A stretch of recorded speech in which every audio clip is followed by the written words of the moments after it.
So hi hello ನಮಸ್ಕಾರ ಎಲ್ಲರಿಗೂ. ಎಲ್ಲರೂ ಹೇಗಿದ್ದೀರಾ? ನೀವೆಲ್ಲ ಚೆನ್ನಾಗಿದ್ದೀರಾ ಅಂತ ಅನ್ಕೋತೇನೆ. ಇವತ್ತಿನ ನನ್ನ ಚಾನಲಲ್ಲಿ ಬಾಳೆಕಾಯಿ ಚಿಪ್ಸನ್ನು ಮಾಡಿ ತೋರಿಸ್ತಾ ಇದ್ದೇವೆ. ನೋಡ್ಕೊಂಡು ಬರೋಣ ಬನ್ನಿ.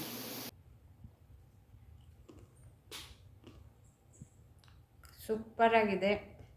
ಹೇಗೂ ಸ್ಕೂಲಿಗೆಲ್ಲ ರಜೆ, ಆರಾಮಾಗಿ ಮಾಡಿಕೊಂಡು ಟಿ ವಿ ನೋಡ್ತಾ ತಿನ್ಬೋದು ಅಲ್ವಾ?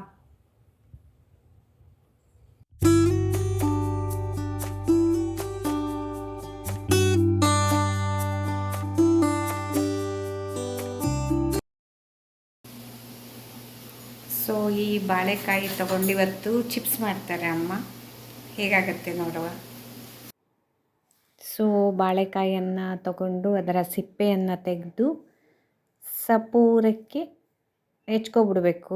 ರೌಂಡಾಗಿ ಹೀಗೆ ಹೆಚ್ಚಿದ್ದಾರೆ ನೋಡಿ, ಈ ರೀತಿಯಲ್ಲಿ.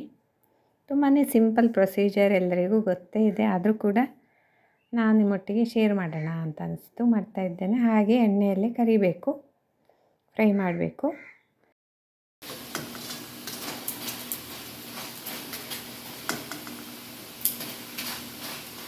ಸೊ ಫ್ರೈ ಮಾಡಿದ್ದನ್ನು ಸೈಡಿಗೆ ಇಟ್ಟಿದ್ದಾರೆ. ಕ್ರಿಸ್ಪಿಯಾಗಿದೆ, ನೋಡಿದ್ರಲ್ವ. ಮಸಾಲೆಯನ್ನು ಹಾಕಾಗಿಲ್ಲ ಇನ್ನೂ ಕೂಡ, ಫ್ರೈ ಮಾಡಾಗಿದೆ, ಕ್ರಿಸ್ಪಿಯಾಗಿ ಬಂದಿದೆ.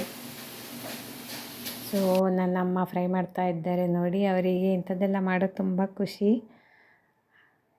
ಆಗೆಲ್ಲ ಹಾಗೇನೆ ಅಲ್ವಾ, ಮನೆಯಲ್ಲೇ ಮಾಡ್ಕೊಂಡು ತಿನ್ನುವಂಥದ್ದು. ಈಗ ಅಂಗಡಿಗಳಲ್ಲಿ ಸಿಗತ್ತೆ, ಮಾರ್ಕೆಟಲ್ಲಿ. ಸೊ ಸೂಪರಾಗಿ ಬರ್ತಾಯಿದೆ ಆಯಿತಾ. ಈಗ ಮಸಾಲೆಯನ್ನು ಸೇರಿಸುವಂಥದ್ದು. ಮೊದಲನೇದಾಗಿ ಮೆಣಸಿನ ಹುಡಿಯನ್ನು ಮತ್ತು ಸ್ವಲ್ಪ ಸಾಂಬಾರು ಪೌಡರನ್ನು ಸೇರಿಸಿದ್ದೇವೆ. ಆಮೇಲೆ ಉಪ್ಪನ್ನು ಸೇರಿಸಿ, ಪರಿಮಳಕ್ಕೆ ಸ್ವಲ್ಪ ಸಾಂಬಾರು ಪೌಡರ್ ಸೇರಿಸಿದ್ದೇವೆ. ಎಲ್ಲರೂ ಹಾಕಲ್ಲ, ಮೆಣಸಿನ ಹುಡಿ ಉಪ್ಪನ್ನು ಹಾಕ್ತಾರಷ್ಟೇ. ಸೊ ಇದನ್ನೆಲ್ಲವನ್ನು ಚೆನ್ನಾಗಿ ಮಿಕ್ಸ್ ಮಾಡಬೇಕು, ಆಗ ರೆಡಿಯಾಗುತ್ತೆ ನೋಡಿ. ತುಂಬಾ ಚೆನ್ನಾಗಾಗಿದೆ, ಕ್ರಮ್ ಆಗಿದೆ ನೋಡಿ ಅಲ್ವಾ.